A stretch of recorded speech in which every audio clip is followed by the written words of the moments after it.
Colony का जो मसला है वो बहुत ही गंभीर विषय इसलिए इस हिसाब से है कि वहाँ रहने वाले बहुत गरीब लोग हैं, कई सालों से रह रहे हैं। ऐसा नहीं है कि नियम ये कहता है कि अगर कोई सरकारी अधिकारी या कर्मचारी जिसको सरकारी निवास दिया जाता है उसके रिटायरमेंट के फ़ौरन बाद ही कुछ महीनों के अंदर उसको नोटिस इशू की जाती है कि अब ये घर खाली कर दिया जाएगा, क्योंकि वो घर किसी और को अलॉट किया जाता है। ये 40-50 सालों से ये सरकार प्रशासन सोते रहती है और अचानक एक दिन आके कहती है हमारी जगह है 8 दिन के अंदर खाली करो और 8 दिन के अंदर गिरने वाला है करके उसमें। तो मेरा एक सवाल ये है कि जो इमारत 70 साल में एक भी गिरी नहीं है, ये अचानक 8 दिन के अंदर गिरने वाली है करके, ये तो वैसे ही हो गया कि थर्ड वेव आने वाली है करके जो चलाते थे ना कि कोरोना आने वाला है, इनकी जैसे बातचीत हो गई थी तो अभी गिरने वाला है करके, वैसा हमने इनसे ये मांग की है कि साहब आप ये जितने भी गरीब लोग हैं इनका पुनर्वसन करने की जिम्मेदारी सरकारों की है। मुख्यमंत्री घरकुल योजना किसके लिए बनाई गई है? जिसके पास कोई घर नहीं है उसको हम घर देने वाले हैं करके, ये बड़ा गाजा बाजा करके है तो ये बोलते हैं हम गरीबों को घर देने वाले हैं। प्रधानमंत्री आवास योजना ये किसके लिए बनी है? तो जो गरीब जिसके पास घर नहीं है उसको घर देने के लिए, मुफ्त में घर देने के लिए वो स्कीम बनाई गई है। तो यहाँ पे जितने सारे लोग रहते हैं वो इतने सालों से रह रहे हैं, तो आप अदालत ने क्या कहा है छोड़ दीजिएगा उसको।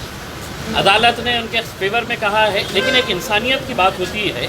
ऐसे ऐसे लोग वहाँ पर है जिनका आगे पीछे कोई नहीं है, 70, 75, 80 साल की महिलाएं हैं जिनका ना बेटा है ना पति है ना कोई है, वो अकेले रहती है। ऐसे लोगों को आप बुलडोज़र चला के है तो उनको कहाँ पे है तो बसाने वाले हैं। हम सरकार से यही अनुरोध कर रहे हैं और सरकार में बैठे, ये ऐसा नहीं है कि इनको ये प्रश्न पता नहीं है करके, तो ये अब सिर्फ आप सुनने की बात मत करिएगा, आपने यहाँ पे आके फैसला सुनाना चाहिए था। जो मंत्री जी यहाँ पर आके लोगों की कहानी सुन रहे हैं, लोगों के बारे में सुन रहे हैं कि उनको क्या तकलीफ़ है करके, क्या उन्हें पता नहीं है? क्या उनकी पार्टी के लोगों ने उनको बताया नहीं है कि पिछले 8 दिनों से है तो इनकी दिवाली कैसी गुजरी है करके?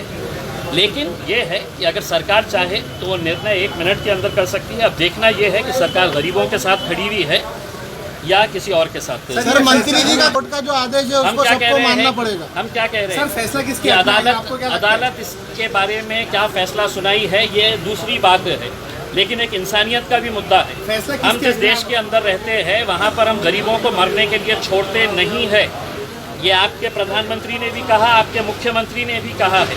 अगर आप उनको ये कह रहे हैं कि नहीं सिर्फ अदालत के हिसाब से, तो हमारा ये कहना है कि कहीं ना कहीं आपके सीने में भी दिल होगा ना, वो भी धड़कता होगा। जाइए उन गरीबों के घर में जाके देखिएगा कि उनकी हालत क्या है करके उसमें।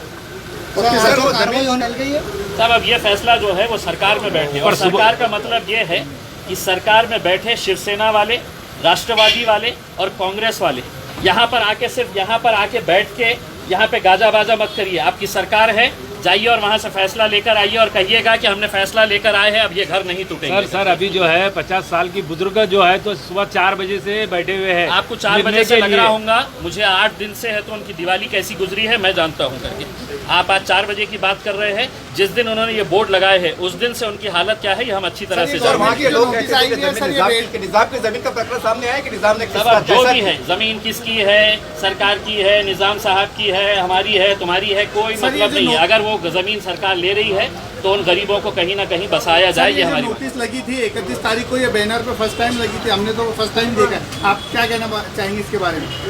जो बैनरों पे 13 बैनर, उन्होंने अगर तय किया है कि गिराना है करके, तो एक पहले दहशत का माहौल तैयार करो, फिर पुलिस वालों की जोर जबरदस्ती करो, उसके अंदर दादागिरी करो, फिर उन्हीं के नेता आएंगे और उनके आश्वासन देंगे कि हम ऐसा करेंगे वैसा करेंगे। आप फैसला सुना के जाइए। आपकी सरकार आपकी है, सरकार होने के बावजूद भी अगर आप ये सिर्फ नाटक करने वाले हैं कि हम सुनेंगे गरीबों का क्या है कैसा है करके, उसमें आप फैसला करिएगा। उसमें 1 मिनट के अंदर फैसला होता है। कलेक्टर को आदेश दीजिएगा कि जितने म्हाडा के घर खाली पड़े हैं सबको अलॉट किया जाएगा।